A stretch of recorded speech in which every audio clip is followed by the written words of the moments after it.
नमस्कार, मैं अस्मा खान, प्रवक्ता सूरज प्रसाद राजकीय बालिका इंटर कॉलेज झांसी से बच्चों आपका इतिहास की कक्षा में स्वागत करती हूँ। तो बच्चों, आज हम पढ़ने जा रहे हैं कक्षा 12 के 11वें अध्याय के दूसरे भाग को। 11वां अध्याय हमारा वही है 1857 का आंदोलन और उसके व्याख्यान। तो बच्चों, इसके साथ हम सबसे पहले हम ये देख लें कि हमने अपने पिछले भाग में क्या पढ़ा था, मतलब एक क्विक रिवीजन करते हैं। इसके पिछले वाले भाग में हमने बच्चों विद्रोह का ढर्रा किस प्रकार का था इसके बारे में पढ़ा। तो बच्चों, विद्रोह का ढर्रा कैसा था? ये एक सैन्य विद्रोह था। संचार के माध्यम क्या थे? नेता और अनुयायी किस प्रकार के थे? अफवाहें और भविष्यवाणियों के बारे में भी लोग अफवाह में विश्वास क्यों करते थे, इत्यादि। इन सभी के बारे में बच्चों हमने अच्छे से पढ़ लिया है और समझ लिया है। अवध में हुए विद्रोह के बारे में भी हमने पढ़ा। तो बच्चों, अब हम शुरू करते हैं अपने दूसरे भाग को, और इसमें सबसे पहले हम देखेंगे इस भाग के उद्देश्य को। अध्याय के इस भाग की समाप्ति के पश्चात आप सभी छात्र छात्राएं निम्नलिखित बातों को समझने में सक्षम होंगे। वे कौन सी हैं बच्चों? विद्रोही क्या चाहते थे, उनमें एकता की कल्पना क्या थी, वैकल्पिक सत्ता की तलाश के बारे में भी हम बच्चों पढ़ेंगे। अंग्रेजों की दमनकारी नीति के बारे में भी हम समझेंगे। विद्रोह की छवियों के भी बारे में हम पढ़ेंगे। इसके साथ साथ बच्चों, जैसे कि रक्षकों का अभिनंदन, ये हम जानेंगे।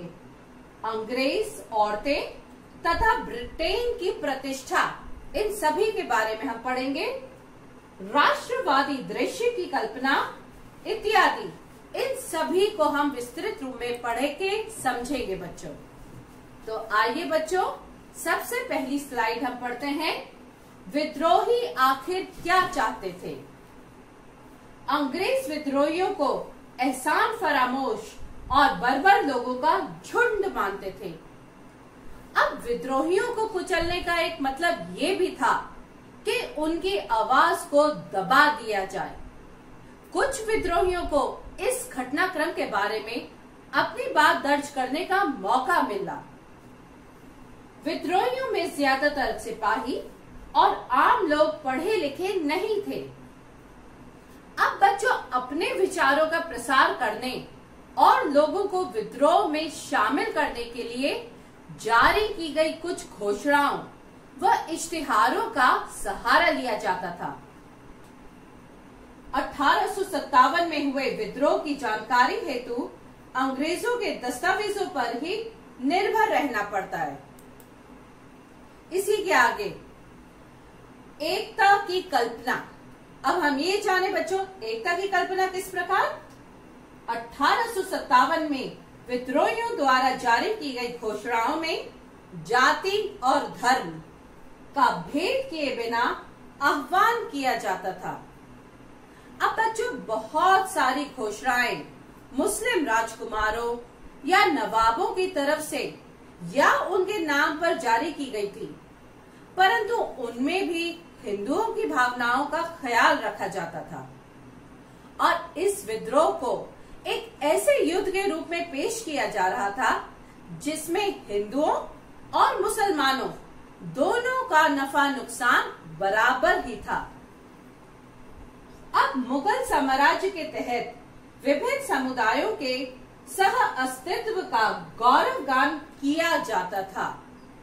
जैसा कि बच्चों आपको मालूम है कि बहादुर शाह के नाम से जारी की गई घोषणा में मोहम्मद और महावीर दोनों एक ही जनता से ही इस लड़ाई में शामिल होने का आह्वान किया गया। अब बच्चों, दिलचस्प बात ये थी कि आंदोलन में हिंदू और उन्हीं के साथ साथ मुसलमानों के बीच खाई पैदा करने की अंग्रेजों द्वारा की गई कोशिशों के बावजूद ऐसा कोई फर्क नहीं दिखाई दिया था। इसी के साथ बच्चों उत्पीड़न के प्रतीकों के खिलाफ। अब बच्चों इन घोषणाओं में ब्रिटिश राज, जिसे विद्रोही फिरंगी राज कहते थे, इससे संबंधित हर चीज को पूरी तरह खारिज किया जा रहा था। अब देसी रियासतों पर कब्जे और समझौतों का उल्लंघन करने के लिए अंग्रेजों की निंदा की जा रही थी। विद्रोहियों का कहना था कि अंग्रेजों पर भरोसा नहीं किया जा सकता। अब लोगों को इस बात पर गुस्सा भी था कि ब्रिटिश भू राजस्व व्यवस्था में बड़े छोटे भूस्वामियों को जमीन से बेदखल कर दिया था और विदेशी व्यापार ने दस्तकारों और बुनकरों को तबाह कर डाला था। विद्रोहियों द्वारा ब्रिटिश शासन के हर पहलुओं पर निशाना साधा जाता था। विद्रोही उद्घोषणाएं इस व्यापक डर को व्यक्त करती थी कि अंग्रेजों, हिंदुओं और मुसलमानों की जाति और इसके साथ साथ उनको धर्म को नष्ट करने पर तुले हैं और वे लोगों को ईसाई भी बनाना चाहते हैं। बहुत सारे स्थानों पर अंग्रेजों के खिलाफ विद्रोह उन तमाम ताकतों के विरुद्ध हमले की शक्ल ले लेता था जिनको अंग्रेजों के सामने हिमायती या जनता का उत्पीड़क समझा जाता था। अब बच्चों कई दफा विद्रोही शहर के सम्राट को जानबूझकर बेइज्जत करते थे। गांव में उन्होंने सूदखोरों के बही खाते जला दिए और उनके घर तोड़ फोड़ डाले। इससे ये पता चलता है कि विद्रोही तमाम उत्पीड़कों के खिलाफ थे और परंपरागत सौंपने ऊंच नीच को खत्म करना चाहते थे। तो बच्चों देखते हैं हम अब इसी की सब हेडिंग वैकल्पिक सत्ता की तलाश। ब्रिटिश शासन के हिलते ही विद्रोहियों ने एक प्रकार की सत्ता और शासन संरचना स्थापित करने का प्रयास किया। अब बच्चों बेशक ये प्रयोग ज्यादा समय तक नहीं चला, लेकिन इन कोशिशों से ये तो पता चलता है कि विद्रोही नेता 18वीं सदी की पूर्व ब्रिटिश दुनिया को पुनर्स्थापित करना चाहते थे। इन नेताओं ने पुरानी संस्कृति का सहारा लिया, साथ ही विभिन्न पदों पर नियुक्तियां भी की गईं। भू राजस्व वसूली और सैनिकों के वेतन के भुगतान का इंतजाम किया गया। इसके साथ साथ अंग्रेजों के खिलाफ युद्ध जारी रखने की घोषणाएं और योजनाएं भी बनाई गईं। सेना की कमान श्रृंखला तय की गई और इन सारे प्रयासों में विद्रोही 18वीं सदी के मुगल जगत से ही प्रेरणा ले रहे थे। आगे देखते हैं बच्चों हम विद्रोहियों द्वारा स्थापित शासन संरचना का प्राथमिक यानी कि मेन मोटिव युद्ध की जरूरतों को पूरा करना था। अवध में अंग्रेजों के खिलाफ प्रतिरोध सबसे लंबा चला। हमने पिछले भाग में भी बच्चों अवध के बारे में पढ़ा था। वहां लखनऊ दरबार द्वारा जवाबी हमले की योजना बनाई जा रही थी। अब बच्चों हम आगे बढ़ते हैं अपनी अगली हेडिंग दमन।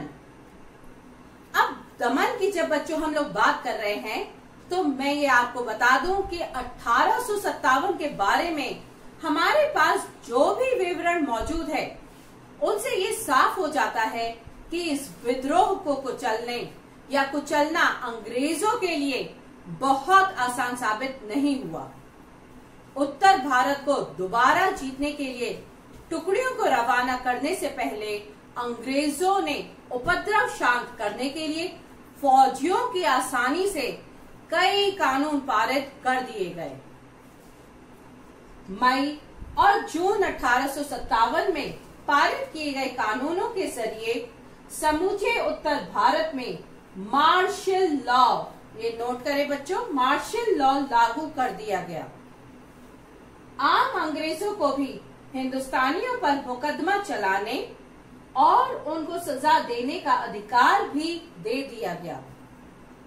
बच्चों, कहने का मतलब ये है कि कानून और मुकदमे की समान प्रक्रिया रद्द कर दी गई और ये स्पष्ट कर दिया गया क्या कि विद्रोह की केवल एक ही सजा हो सकती है और वो है सजाए मौत।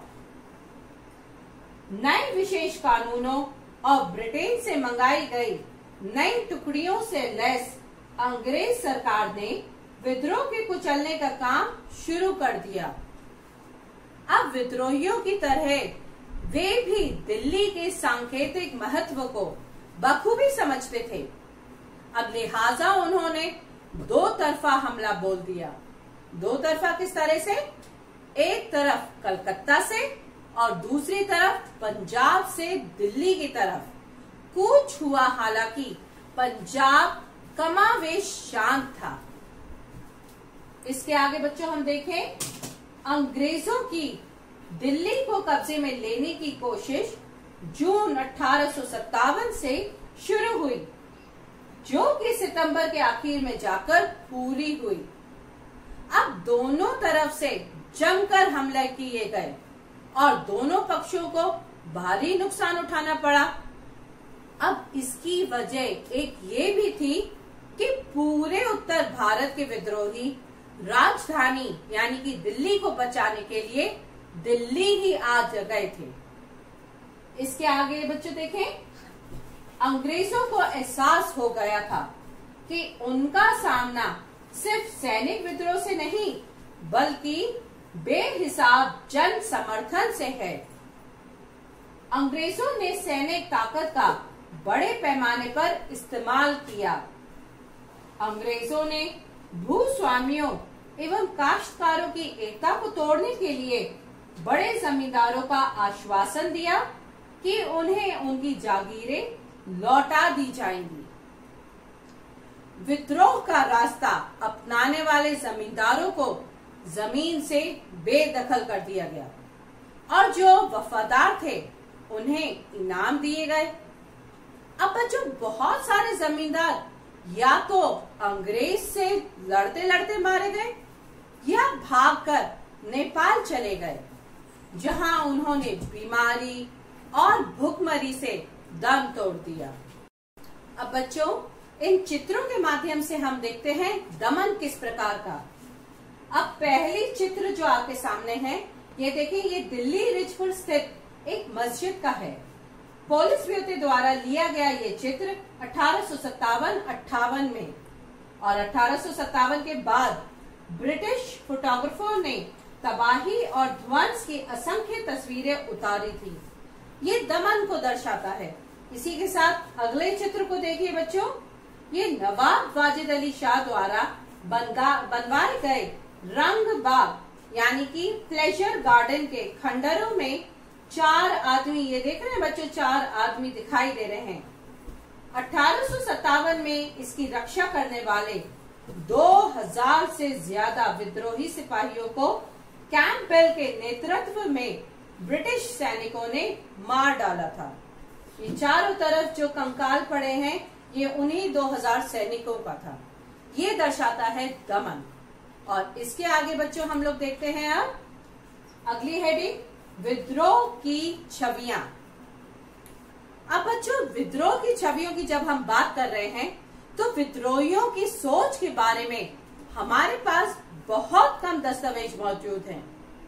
हमारे पास विद्रोहियों की कुछ घोषणाएं, अधिसूचनाएं तथा नेताओं के पत्र हैं, लेकिन अब तक ज्यादातर इतिहासकार अंग्रेजों द्वारा लिखे गए दस्तावेजों की रोशनी में ही विद्रोहियों की कार्रवाइयों पर चर्चा करते आ रहे हैं। इसी के आगे ब्रिटिश अखबारों और पत्रिकाओं में इस विद्रोह की जो कहानियां छपी, उनमें सैनिक विद्रोहियों द्वारा की गई हिंसा को बढ़ा चढ़ाकर छापा जाता था। ये कहानियां जनता की भावनाओं को भड़काती थीं तथा प्रतिशोध और सबक सिखाने की मांगों को हवा देती थीं। अब अंग्रेजों द्वारा बनाई गई तस्वीरों को देखने पर तरह तरह की भावनाएं और प्रतिक्रियाएं पैदा होती हैं। इसी के आगे बच्चों देखें, रक्षकों का अभिनंदन। कुछ चित्रों में अंग्रेजों को बचाने और विद्रोहियों को कुचलने वाले अंग्रेज नायकों का गुणगान है। अब इसे हम किस प्रकार समझते हैं, इसे भी एक चित्र के माध्यम से देखिए बच्चों। ये 1859 में थॉमस जोन्स बार्कर द्वारा बनाया गया चित्र है, रिलीफ ऑफ लखनऊ, यानी कि लखनऊ की राहत। इसी श्रेणी का एक उदाहरण है। किस श्रेणी का? कि कैसे अंग्रेज नायकों का गुणगान होता था। अब जो विद्रोही टुकड़ियों ने लखनऊ पर घेरा डाला तो लखनऊ के कमिश्नर हेनरी लॉरेंस ने ईसाइयों को इकट्ठा किया और बेहद सुरक्षित रेसिडेंसी में पनाह ले ली। बाद में लॉरेंस को मारा गया, किंतु कर्नल इंग्लिश के नेतृत्व में रेसिडेंसी सुरक्षित रहा और 25 सितंबर को जेम्स ऑथरम और हेनरी हेवल यहां पहुंचे। उन्होंने विद्रोहियों को तितर बितर कर दिया और ब्रिटिश टुकड़ियों को नई मजबूती दी।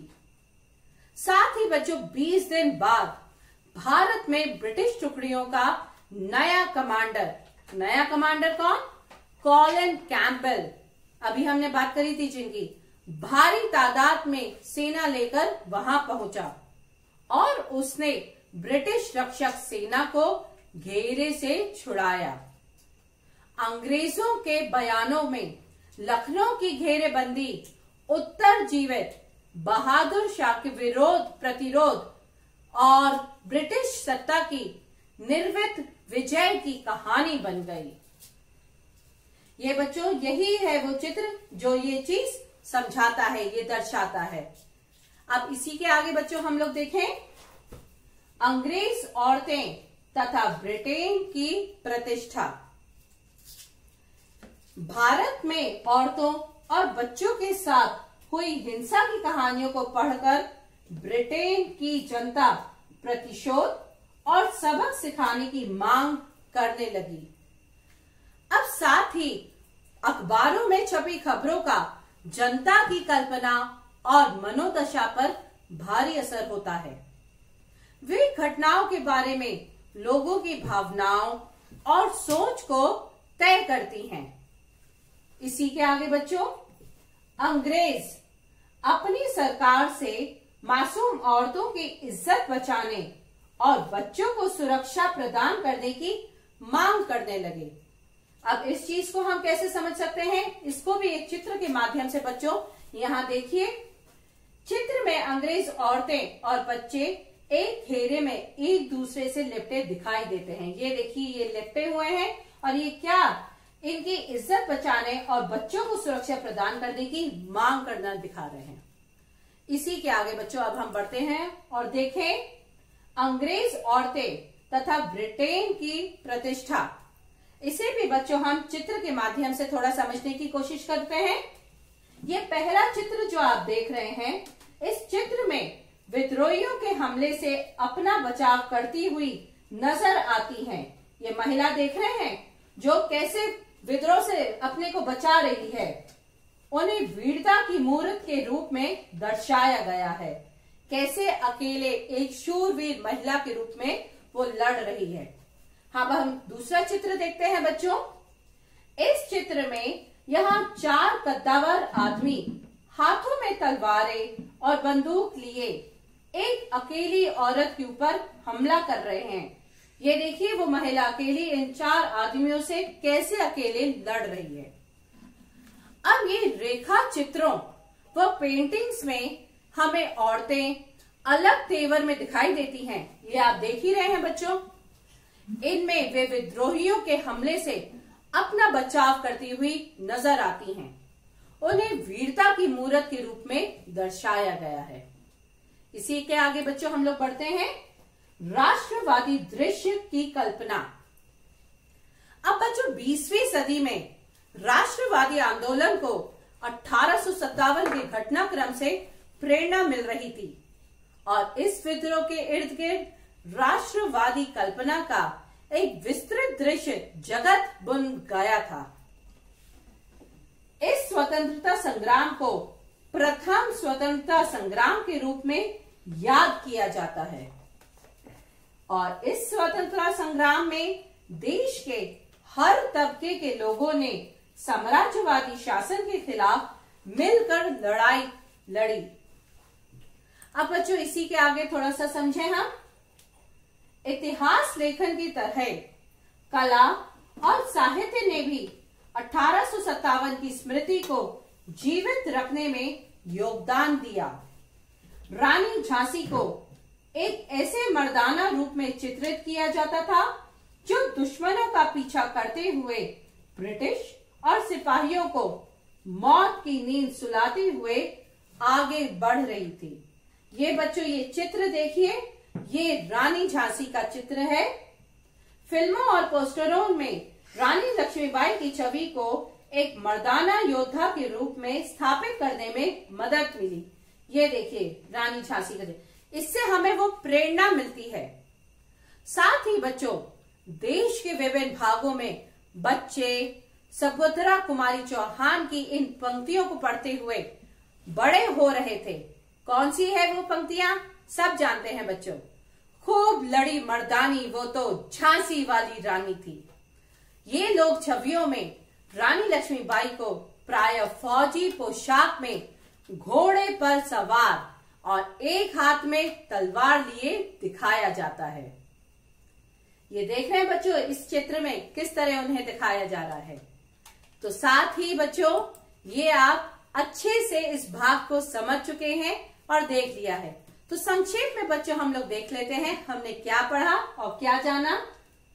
अध्याय के इस भाग में हमने विद्रोही क्या चाहते थे, उनमें एकता की कल्पना क्या थी, इन सब को हमने अच्छे से समझा। वैकल्पिक सत्ता की तलाश के बारे में भी हमने जानने का प्रयास किया। अंग्रेजों की दमनकारी नीति के बारे में भी हमने समझा। विद्रोह की छवियों के बारे में भी हमने जानने का प्रयास किया, जैसे रक्षकों का अभिनंदन, अंग्रेज औरतें तथा ब्रिटेन की प्रतिष्ठा, राष्ट्रवादी दृश्य कल्पना आदि के बारे में भी हमने समझा। अब इसके आगे बच्चों देखिए, अब हम मूल्यांकन देखते हैं और इस मूल्यांकन में हम एक क्वेश्चन का एक फॉर्मेट लेके आए हैं आपके सामने कि बोर्ड एग्जाम में कैसा क्वेश्चन आता है और उसका आंसर फॉर्मेट कैसा रहेगा वो भी थोड़ा सा देख लीजिए। यदि प्रश्न आता है अंग्रेजों ने विद्रोहों को कुचलने के लिए क्या कदम उठाए, यदि इस प्रकार का प्रश्न है तो आंसर कैसा होगा? दिल्ली को कब्जे में लेने की अंग्रेजों की कोशिश जून 1857 में बड़े पैमाने पर शुरू हुई, लेकिन ये मुहिम सितंबर के आखिर में जाकर पूरी हो पाई। कानून और मुकदमे की सामान्य प्रतिक्रिया रद्द कर दी गई थी और ये स्पष्ट कर दिया गया था कि विद्रोही को केवल एक सजा हो सकती है और वह थी सजाए मौत। इसी के आगे, उत्तर भारत को दोबारा जीतने के लिए सेना की कई टुकड़ियों को रवाना करने से पहले अंग्रेजों ने उपद्रव शांत करने के लिए फौजियों की सुविधा के लिए कानून पारित कर दिए थे। मई और जून 1857 में पास किए गए कानूनों के द्वारा न केवल समूचे उत्तर भारत में मार्शल लॉ लागू कर दिया गया, बल्कि फौजी अफसरों और यहाँ तक कि आम अंग्रेजों को भी ऐसे हिंदुस्तानियों पर भी मुकदमा चलाने और उनको सजा देने का अधिकार दे दिया गया जिन पर विद्रोह में शामिल होने का शक मात्र था। मई और जून 1857 में पास किए गए कानूनों के द्वारा न केवल समूचे उत्तर भारत में मार्शल लॉ लागू कर दिया गया, नए विशेष कानूनों और ब्रिटेन से मंगाई गई नई सैन्य टुकड़ियों से लैस अंग्रेज सरकार ने विद्रोह को कुचलने का काम भी शुरू कर दिया। विद्रोहियों की तरह वे भी दिल्ली के सांकेतिक महत्व को बखूबी से समझते थे, लिहाजा उन्होंने दो तरफा हमला बोल दिया। एक तरफ कोलकाता से और दूसरी तरफ पंजाब से दिल्ली की ओर कूच किया। अंग्रेजों ने कूटनीति का सहारा लेकर शिक्षित वर्ग और जमींदारों को विद्रोह से दूर रखा।